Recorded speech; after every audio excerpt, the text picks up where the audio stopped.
You should take my spare room. Really? On a trial basis, okay? Let's see how this goes. Ritter, you saved my life. Thank you.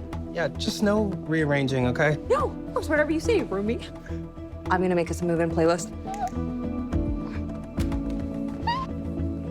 What up, y'all? This your boy Ace here, and welcome to Afternoons Delight. One of the things that I'm so liking what they did on this episode, and it was incredible. It was incredible. But it's just like with the Carver situation. We know Ritter and Carver are leaving at the end of the season, so why do this? Why do long-term situations to the viewers like that, man? Why tease the viewers like that, bro? Come on now. Why you gotta tease the viewers like that? No, man. So, basically what they did, guys, they sat up here and so, okay, let me discuss how the storyline went. So, Novak needs a place to live. So, her rent got doubled up by her landlord. So, she's like, I'm about to leave. She didn't like the apartment anyways because it was right next to the L, which is the Chicago elevated train lines, you know. And, you know, that could be really annoying to, like, listen to a train that loud, you know, every few minutes in the background. Some people end up getting used to it and they got no choice but, you know, because there's a situation to live right next to a train. So that is what it is. But and then it was weird because Violet was like, I would love to listen. I was like, okay, Violet. Okay, if you was going to sleep or trying to catch a nap, you going to like that? Get out of here, Violet. So Novak needs a place to stay.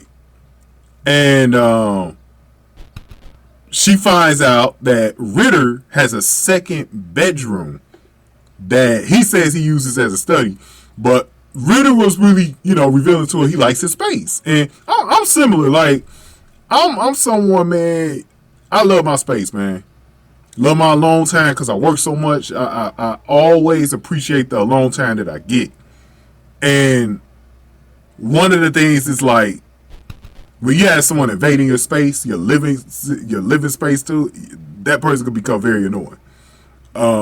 Unless you're just in a situation where you're forced to live with somebody, but it's like, man, I feel Ritter, you know. So he really didn't want Novak moving in with him. So there was Novak was cute this whole episode, right? So she ends up, she says, because we found out one of the things about her quirks that we really didn't know about before. The thing about Novak was she comes off as this girl in her 20s that's a wild child, party girl, whatever. Definitely a outgoing personality, very social person. And so one of the things we didn't know was she's neat, you know, likes to clean a little bit. Like, so she was reordering the stuff in Ritter's locker, like his deodorants and sprays, whatever, you know, so, you know, hygiene stuff. And she's reordering that stuff around, bro, in his locker. He's like, what?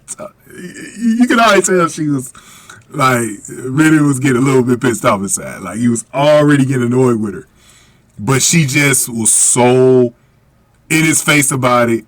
And then it was funny because Herman has been trying to find a roommate for one of his daughters, or just someone to live up in the attic, or is it over the garage? Something like that. One of those spots. With his daughter, right, that's 15, he wanted someone to kind of like wash her, right? And Novak's like, hell no, I'm not living there. I'm not moving in. I'm not moving in. She got whipped of what Herman was trying to do. Herman lost out on that. So she's still looking around. And finally, Ritter found out about the situation Novak. He actually thought Novak, because Novak was starting to warm up to the idea of just moving back into her place.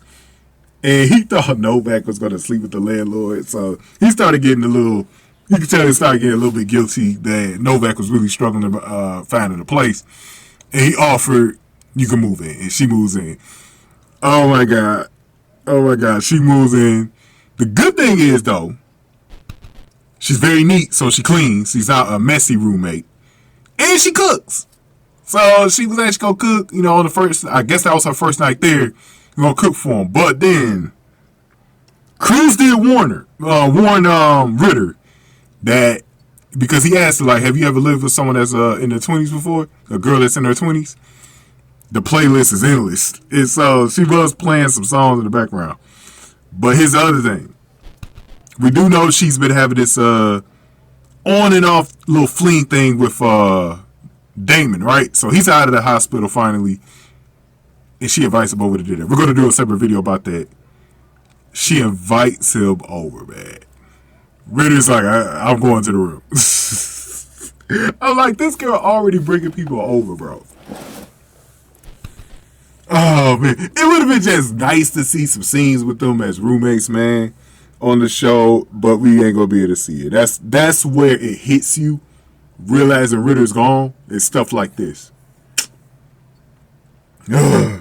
And the other thing is, too, like, I think it's unique, and I think I like the fact that Ritter is gay, but at the same time, man, you start thinking about, like, damn, the chemistry that Novak and Ritter had throughout the episode, shoot. You would have liked for that to become something romantic if he was straight. Like, that'd be like certain things you be thinking about, man. But I like her and Damon hooking up, so I mean Ritter's gay anyway, so there's nothing gonna happen there, but and he's leaving, so but it's just one of those things you think about. But go ahead and give me your thoughts on this. Get this video a like, share, subscribe. Y'all. Thank y'all for watching. After News to Light.